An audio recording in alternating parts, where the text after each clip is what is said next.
नमस्कार मित्रों, शूर्पणखा के पुत्र का क्या नाम था?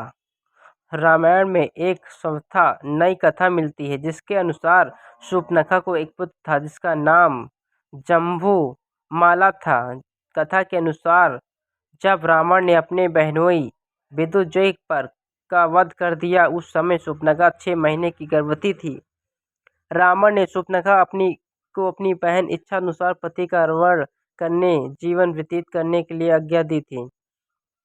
शूर्पणखा पंचवटी में चली गई और वहां पर समस्याएं उसने जम्बूमाली नामक पुत्र को जन्म दिया। जब जम्बू बड़ा हुआ तो उसने अपने पिता के बारे में शूर्पणखा से प्रश्न किया।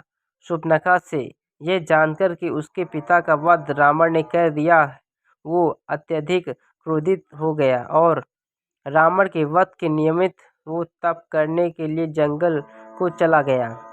उसने सोचा कि ब्रह्मा जी तो वर देंगे नहीं और शिव जी रावण के इष्ट देव हैं, साथ ही विष्णु भगवान पता नहीं कब प्रसन्न हो। ये सोचकर कि ये सभी देवता सूर्यदेव में निवास करते हैं, उसने स्वयं सूर्यदेव की आराधना करने का निश्चय करके वन में घनघोर तपस्या किया। चिरकाल तक तपस्या करने के उपरांत उसका शरीर बांस के झूर-मूठ से ढक गया। जब सूर्य देवता ने आकाश मार्ग से एक दिव्य खड्ग भेजा, संयोगवश ठीक उसी समय भगवान श्री राम का वनवास हो चुका था और वो अपने लघु भ्राता लक्ष्मण और सीता के साथ में वनप्रवास के लिए पंचवटी आ पहुंचे थे। अचानक एक दिन लक्ष्मण जंगल में लकड़ी काटने के लिए गए और ठीक उसी समय घनघोर शब्द करता हुआ वो खड्ग अचानक हवा में लहराने लगा और वो खड्ग तपरट जम्बू के पास में जाकर ठहर गया।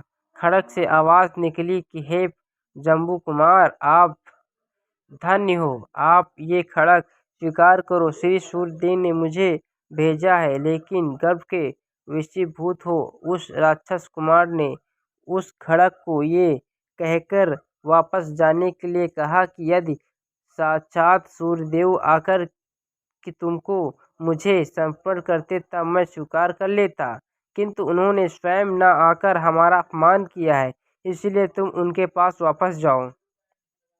ठीक उसी समय लक्ष्मण जी वहां पर पहुंचे और उस घटना में अनजान उन्होंने आपको कोई एजेंट कॉल आई है। उस जरूरत पर चमकदार खड्ग को अनायासे ही हाथ में पकड़ लिया। उन्होंने उसकी परीक्षा लेते हुए अचानक ही बस से बंधे सूचे पर प्रहार कर दिया। तत्काल ही एक मुनि कुमार 2 टुकड़ों होकर लटपटाता हुआ दिखाई दिया।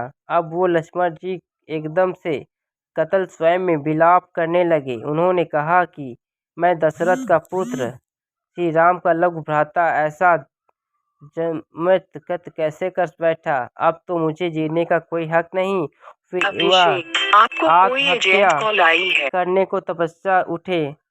फिर कुछ सोचकर उन्होंने प्रभु श्री राम के पास चल रहा अपना आराध्य स्वीकार करने का निश्चय किया। वो राम के पास पहुंचे और सारा व्रत प्रभु को सुनाया। प्रभु श्री राम चिंतित होकर कुछ सोचने लगे, तभी अनायास ही कुछ मुनियों का एक समूह वहां पर उपस्थित हो गया। फिर क्या था, मुनियों ने उपरोक्त पूरी कथा वृत्त के साथ ही राम को सुनाई। उन्होंने श्री राम को ये बताया कि ब्राह्मण नहीं, मुनि कुमार नहीं है, अपितु राक्षस कुमार है, और अगर वो खड्ग खुद उसके हाथ में आ जाता तो वो सारी मानवता का विनाश कर देता। तो देववास जो हुआ है वो अच्छा ही हुआ है और ये तरह के अपने मानवता की रक्षा की है। आप शोक त्याग दीजिए। हे राघव, आपके कुल के किसी व्यक्ति से भूल से भी किसी की अकारण हत्या नहीं होती। अगर आप हमारे चैनल पर नए तो चैनल को सब्सक्राइब करें, कमेंट करें, लाइक करें, शेयर करें, बेल आइकन दबाएं।